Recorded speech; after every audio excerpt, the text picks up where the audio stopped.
Dorothy Louise Beasley is a rancher. She was born and raised in a small rural area in North Gem of Alberta, Canada, on a cattle and sheep ranch. She is the author of Voices from the Prairies, the extraordinary stories of ordinary ranch women. Welcome to the show, Dorothy. Thank you. Thank you for inviting me. I'm Yeah, looking forward to this interview. I'm excited to have you on. Tell us a little bit about your personal life, more about your work, and what motivated you to put pen to paper and write the book. Okay.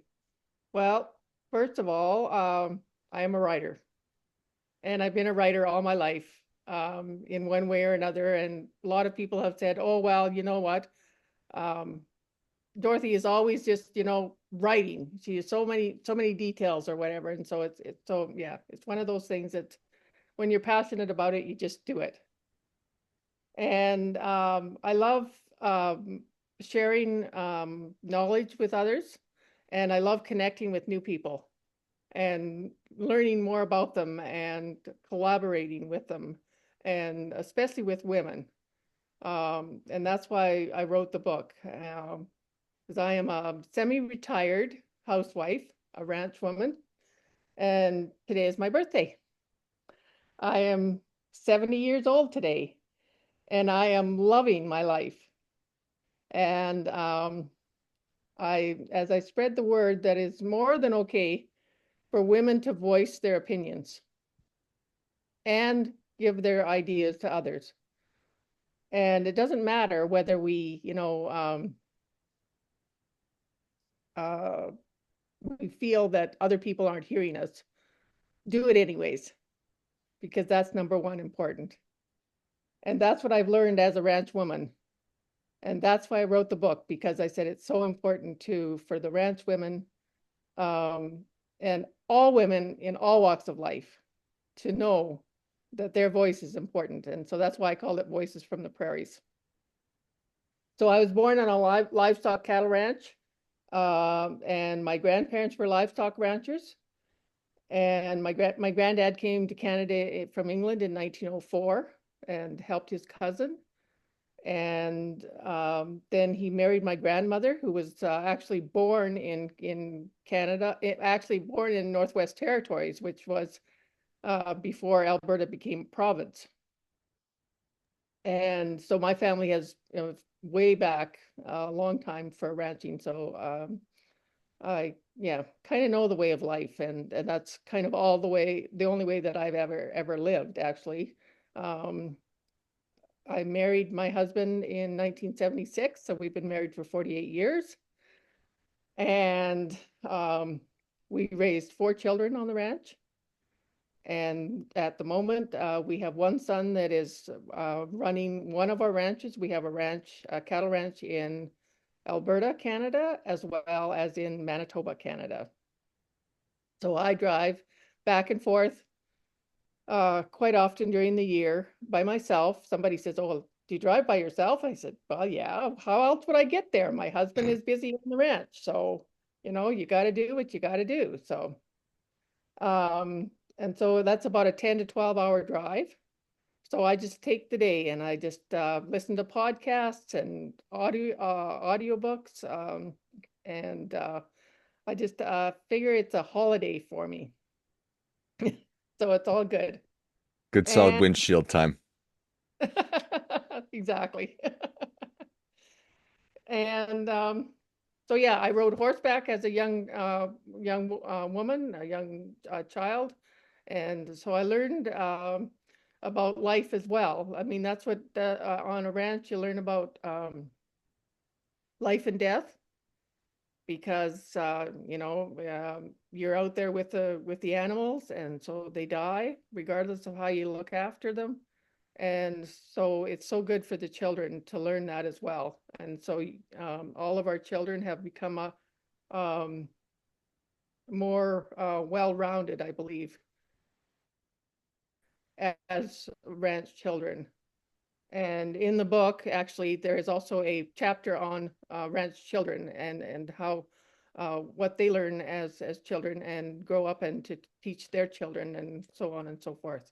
And um, the book itself starts out, There's there's 15 ranch women in the book, including myself, or additionally myself. The story isn't actually all about me. It's all about these other ranch women. It's their life stories. And it's also a legacy for the families to uh, feed upon and learn more about their grandparents. The women, most of them, some of them I knew, some of them I didn't know before I wrote the book. I just asked friends for women that wouldn't mind putting their story in the book. I had a lot of opposition as well and resistance from some women because they said, "Oh well, we're just ordinary women. Why would we want to write our stories? Our stories aren't important." And and then so I said, okay, well, you know what? I beg to differ. I said ranch women are a special breed because we have always had to do things for ourselves on our own.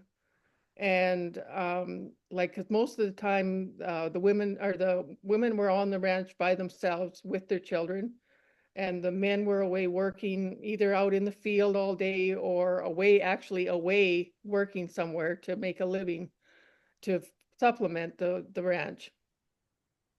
And so the women had to feed the animals, make sure that they were all fed and watered every day, and make sure that the garden was watered and produced products for the family to eat.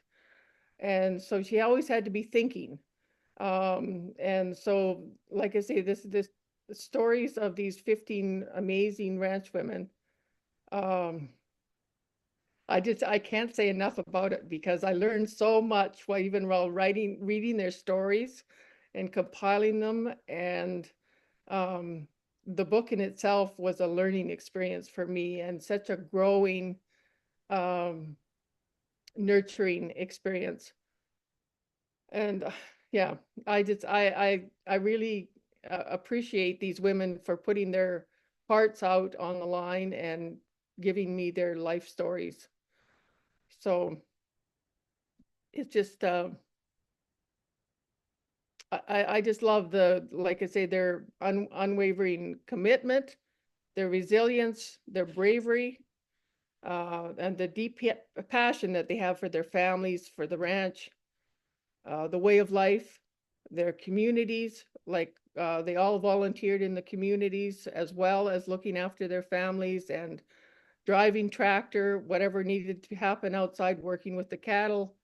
Um, so these women may not be famous, but to me and to the rest of the world, I believe, they are extraordinary and these stories are extraordinary.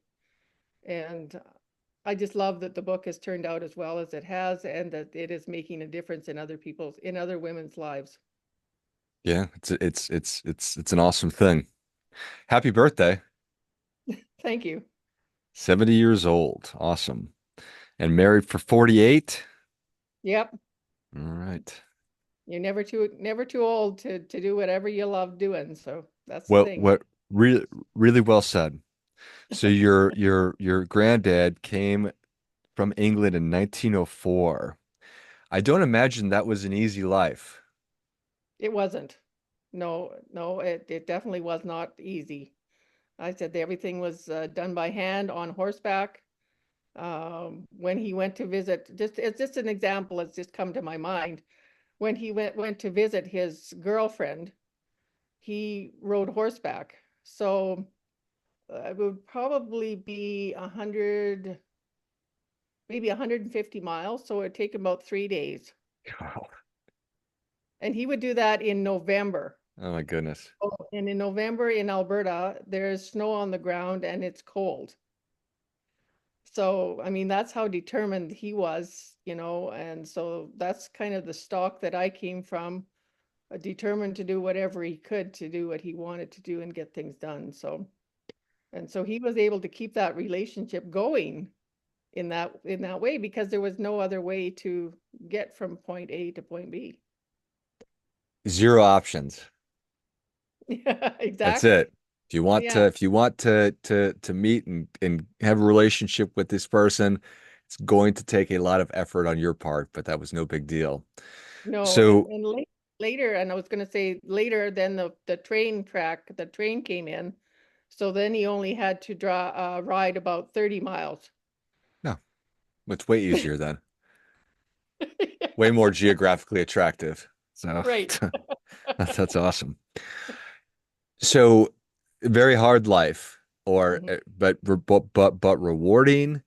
Obviously, there's something in there that has now led your dad, and now and your mother, and you, and now your kids to keep doing it. Mhm. For sure. Well, like I said, it's kind of a stable, it's a stable way of life, and it gives you a certain security in knowing that you're it. This is your baby, so you want to treat it like, and that's what you do. You treat it like your baby, and you look after it, and you have to love it because it is time consuming. Don't nobody that doesn't like to do that kind of stuff or outside work, manual work, not a good fit for them. But like I said, it's so much more stable for the family. The children learn responsibilities, and just knowing that you're producing food for the world.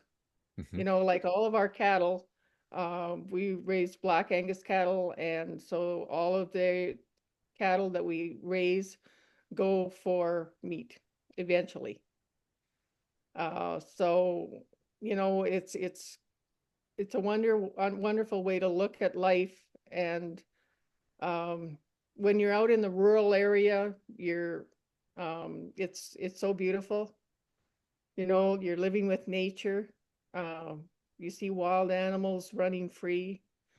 Um, you protect the grass that your cows are eating on, so you're very good stewards of the land.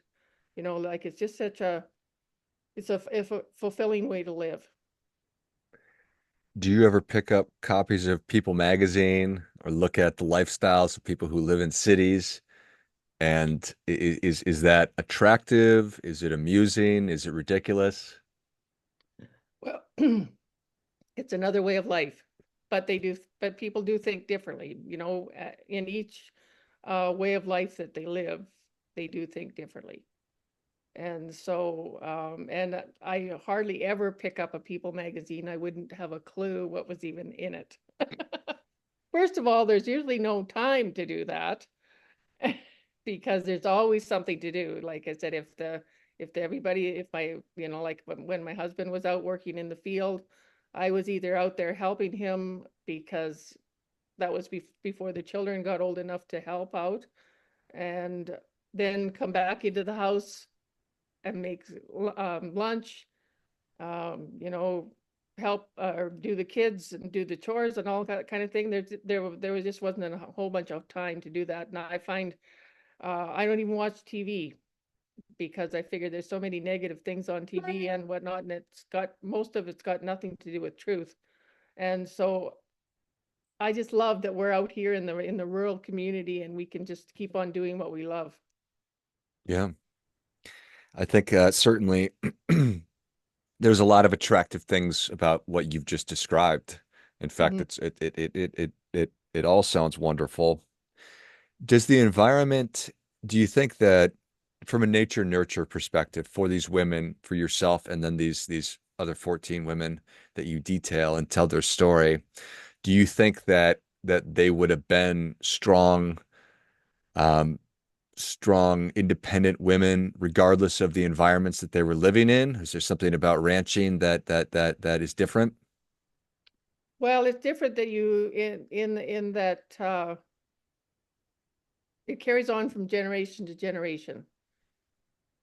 And so it's hard to tell whether they would have been strong or they would not have been because they've learned everything from their mothers, Hmm. so it's hard to tell. But I think any woman can do it. Like it's not that, it's just that these ranch women have had to do it. Hmm. They've had to do whatever they could do from where they were with what they had. And, if something needed fixed, they figured out a way to get it fixed. you know, however that was. Maybe it was messy, maybe it was whatever, but they made it happen because it needed to happen in order to make the ranch viable. And so I figure that um, they are strong and determined and courageous. But you know what? We can all do that. Every woman on this earth is far more capable than they ever believed that they would be. Because there's a power within us that is actually helping us if we listen to that voice. There's a little voice inside of us that says, you can do it. Just begin it. Do what you love. Then there's another voice that's louder, and it'll say, you know what? You've never done that before. Why would you want to do it now? Hmm. You're not good enough. Who told you could do this? And you know what? We listen to that little voice because it's much louder, but it's all a lie. It's not true. So that still small voice is the God within us who can help us and has helped me. That's how I wrote the book. I waited for 30 years to write this book. Hmm. 30 years. I listened to that little voice, that big voice that said, you're not good enough to write a book. Who would read a book that you wrote? Why would you want to write a book about ranch women? You're just ordinary people. So I listened to that 30 years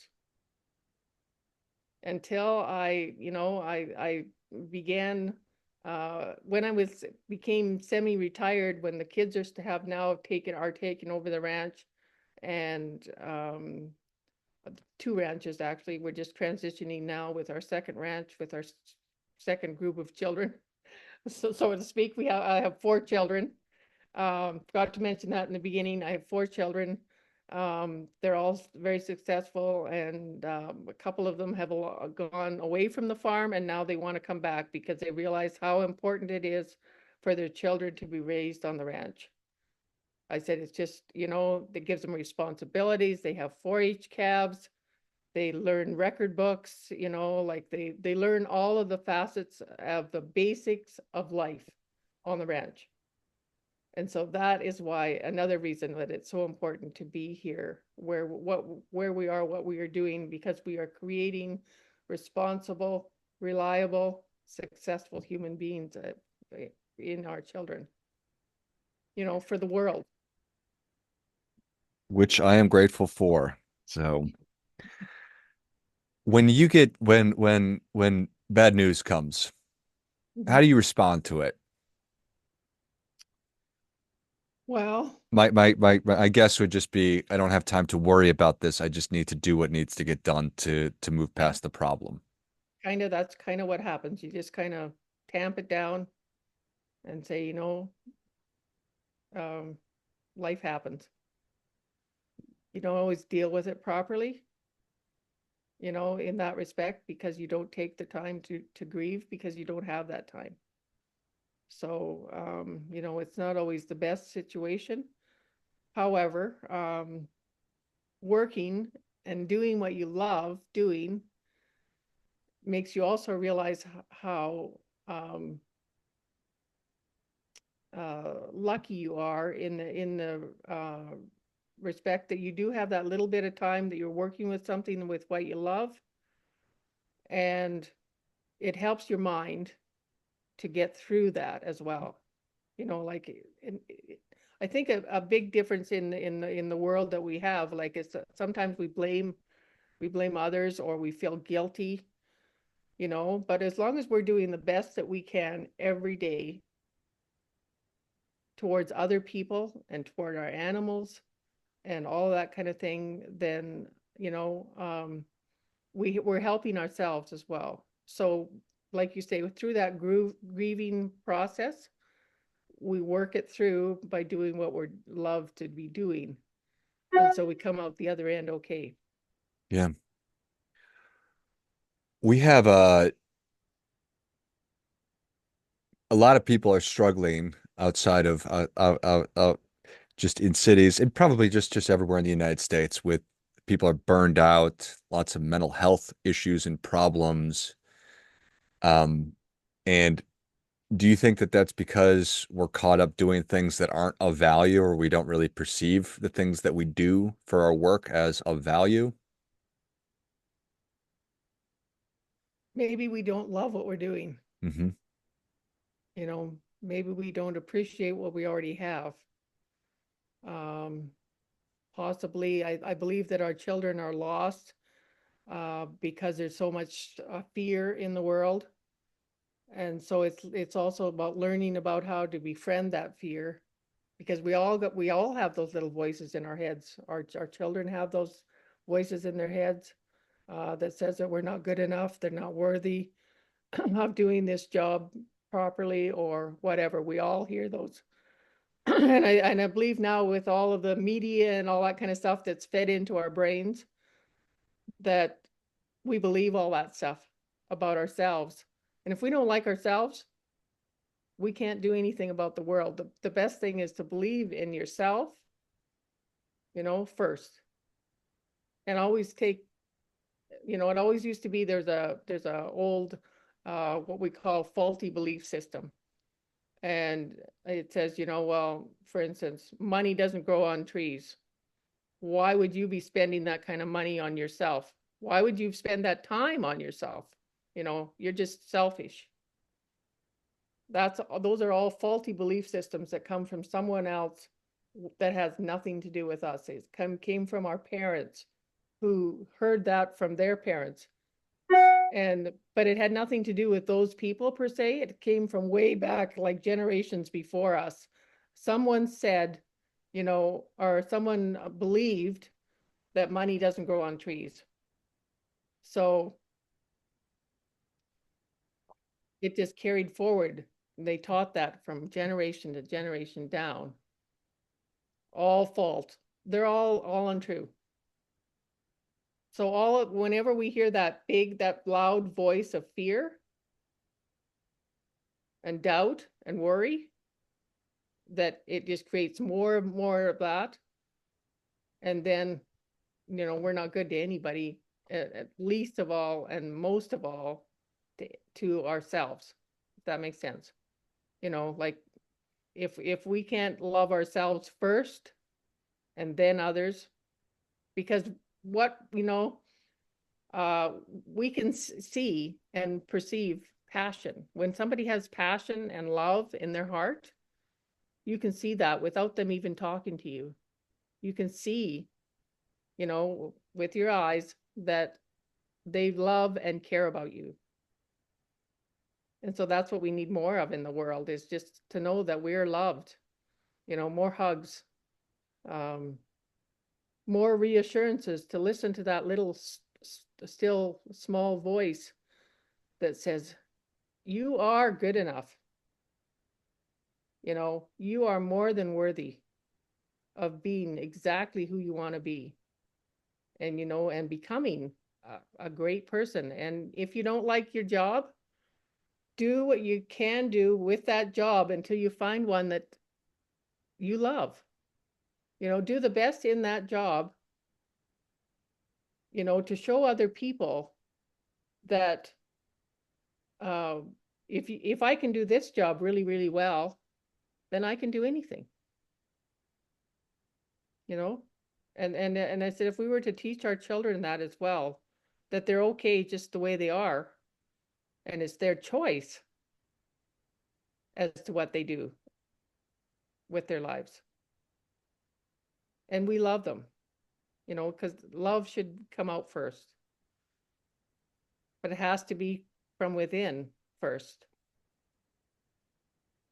And I think and that's what I've learned just over the last 7 or 8 years. I've had a mentor and a coach that has taught me about this. And it's taken me the 7 years to realize, to get through all these faulty belief systems and to realize that I am worthy and that I am good enough.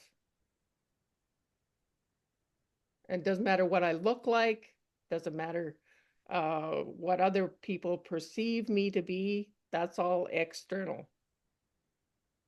Has nothing to do with me and my business. It all has to do with who I believe I am on the inside and what I tell myself.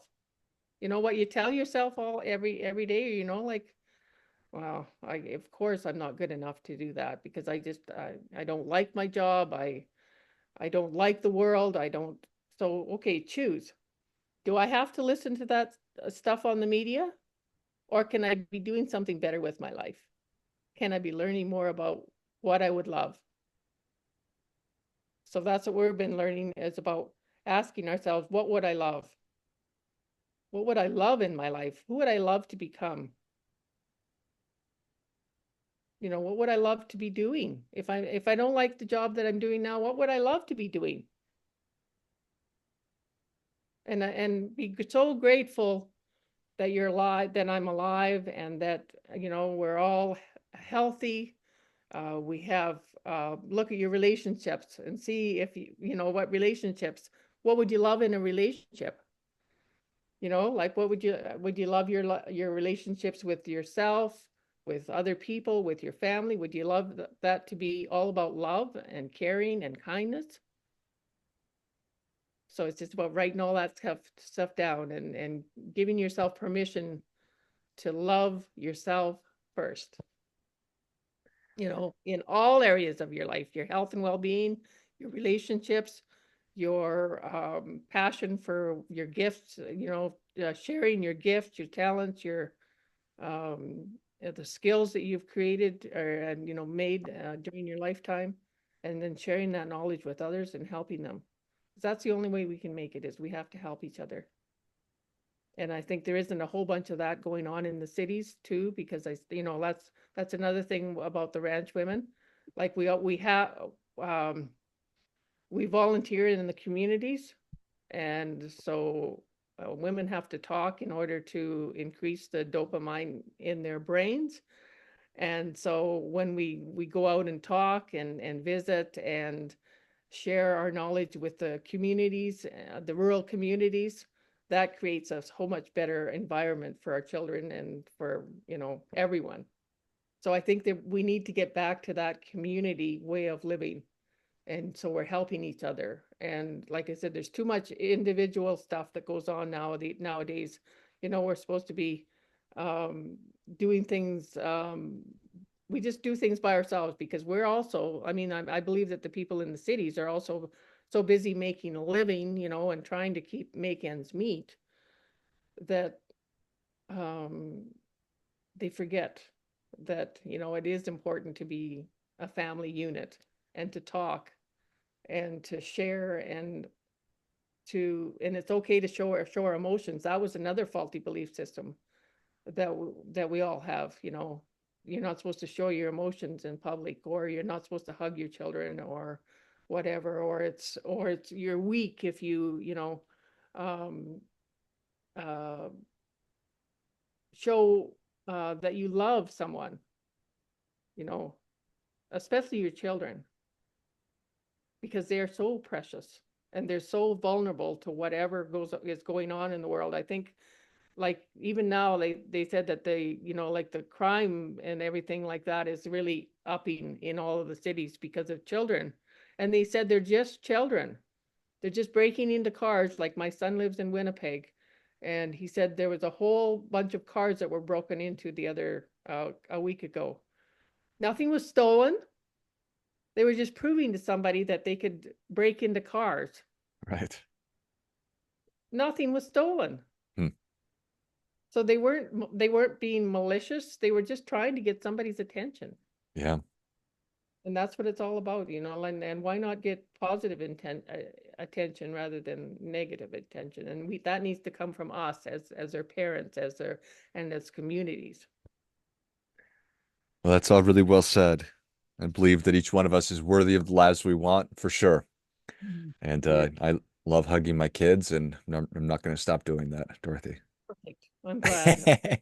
Glad when I hear all of that because it's so important, and the women are the ones that are important in the families to keep everything together, to bring everything back to the family group or whatever.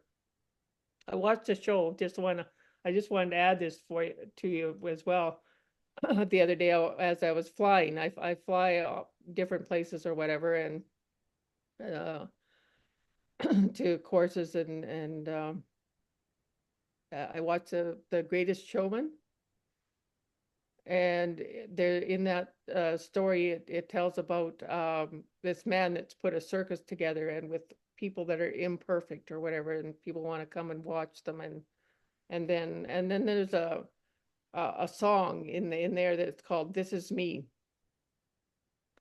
and it's all of these women, these people together that are on the show, and what we perceive to be imperfect, like they have the scars on the outside instead of us. Most of us have the scars on the inside For where sure. we're hurting, and they're open wounds, and they haven't been healed. But some people have the scars on the outside, and the imperfection only comes from one person's opinion. It's just one person's opinion of that imperfection. It means nothing to who you are on the inside. And so whenever I get down or I start feeling bad about myself again, then I think of that song, This Is Me, because it's a perfect song to lift you back up again and make you realize that I am important, an integral piece of the puzzle on this planet. My voice is different than yours, but we Mhm. all need to hear all those voices. Well said. Well, Dorothy, thank you so much for coming on. Where can people learn more about you? Where can they get their copy of Voices from the Prairies, The Extraordinary Stories of Ordinary Ranch Women?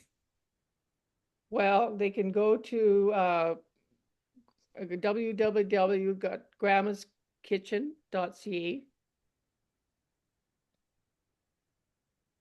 and that the website where I've put together. I'm doing actually ranch retreats now, so I'm inviting people out to the ranch to see our way of living, to learn about gardening, preserving, canning. We make jam on the ranch if while they're there. It's a 4-day retreat. So that's on the website, as well as I do an online cooking show. So I have a YouTube channel, and I also have put a course together for life transformation from the book, so that we can learn from these stories. Other women can learn, and then I also have I'm a healer, so there's some healing that goes on, some meditations at this workshop or at the retreat, and so yeah, if they go onto that website, Grandma's Kitchen .ca, remember the CA instead of com. And as well, if they want to email me at Grandma Beasley's Kitchen at gmail.com. I'd love to hear from them. And if I can help you, um, feel better about yourself, or learn the steps as to how to dream big, because we want to hear your voice. Love it. Every woman is important. Amen.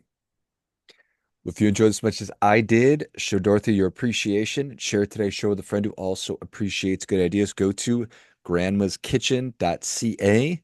Check out everything that we've been talking about. Check out the retreats. Go to the YouTube channel. Check out the course that Dorothy's talked about, and then get your copy of Voices from the Prairies, The Extraordinary Stories of Ordinary Ranch Women. Thanks again, Dorothy. I just wanted also to say that there's another book coming out, hopefully next spring, of the women that were born from the 1880s or yeah, 1880s up to the 1930s. This book here now is from the 1930s to the 1950s. And then there'll be a third book coming out that'll be a book about me I love it. and my life. So I just wanted to get that little dib in, and yeah, Perfect. Once you turn the writer on, Dorothy, the pages keep coming.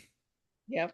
And I also read a blog on your um website there, or like on your LifeBlood, and it was called Conviction. Hmm. And it was about the women, believing in themselves, and we so be a leader rather than a follower. Show up, believe in yourself, and who knows what you are capable of until you actually begin it. So ask yourself, what would you love? I love it. What would you love? Yes, that's right. And until Exactly. next time. All right. Thank you again, Dorothy. Okay, thank you very much then. Until next time, remember, do your part by doing your best.